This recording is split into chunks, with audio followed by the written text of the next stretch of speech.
अगला सवाल है आपका, एक पंक्ति में निखिल बाएं से 8वां है और दीपक दाएं से 9वां है। यदि केवल रोहन उन दोनों के ठीक बीच में बैठा हो तब पंक्ति में कम से कम व्यक्तियों की संख्या कितनी होगी। तो हमसे मिनिमम के लिए कहा है, कल भी मैंने आपको पढ़ाया था, मिनिमम के लिए एक दूसरे को क्रॉस करना जरूरी है। क्या करना जरूरी है? क्रॉस, ओवरलैप करना जरूरी है, उसको फान कर, कूद कर, बढ़कर उससे आगे निकलना होगा। तो हमें क्या क्या बताया गया है भैया, पढ़िएगा कोई एक लोग। 3 लोग बैठे हैं बीच में, उसने कहा ठीक बीच में है, तो 2 लोग हैं। पहला है निखिल, निखिल बाएं से कहां है बताएं?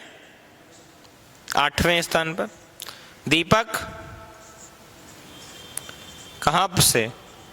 दाएं से 9वां है। और रोहन उन दोनों के ठीक बीच में बैठा है, ऐसे ही कहा है ना। अगर ठीक बीच में बैठा है रोहन, तो हमने रोहन को ठीक बीच में बैठा दिया, और मिनिमम के लिए है तो मिनिमम इन दोनों के अलावा कोई और नहीं है, यानी कि निखिल के बाद रोहन है और दीपक के बाद भी रोहन है। अगर निखिल की रैंकिंग बाएं से 8वीं है तो रोहन की 9वीं हो जाएगी और दीपक की 10वीं हो जाएगी। ठीक इसी प्रकार इसकी राइट से 9वीं है तो रोहन की 10वीं हो जाएगी और निखिल की 11वीं हो जाएगी। ये हमारा लेफ्ट साइड है और ये हमारा राइट साइड है।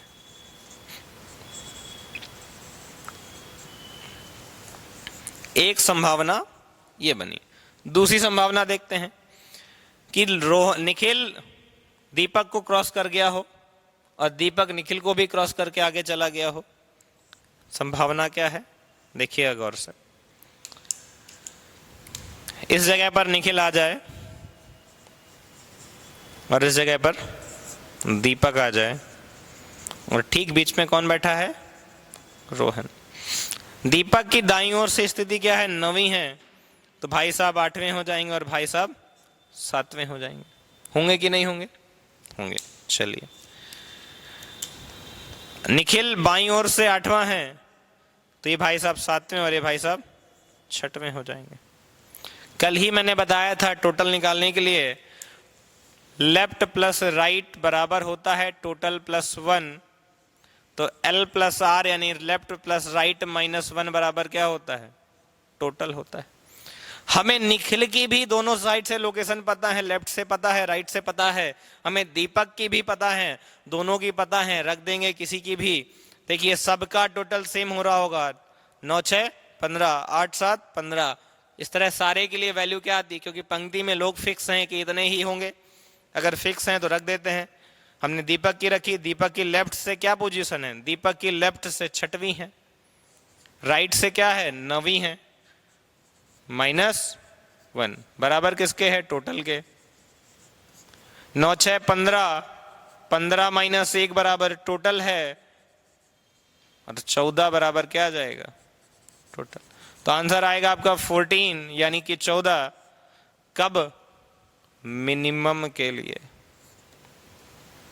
मैक्सिमम तो कितना भी हो सकता है, इन दोनों के ठीक बीच में रोहन बैठा दो, लेकिन रोहन के अगल बगल 100 लोग बैठा दो, 1000 बैठा दो, 2000 बैठा दो, तो मैक्सिमम के लिए गणना अलग चीज हो जाएगी इन सवालों में। हाँ, अभी कुछ सवाल आते हैं उनमें अधिकतम फिक्स होता है कि अधिकतम इतने ही हो सकते हैं, इससे ना ज्यादा और ना कम।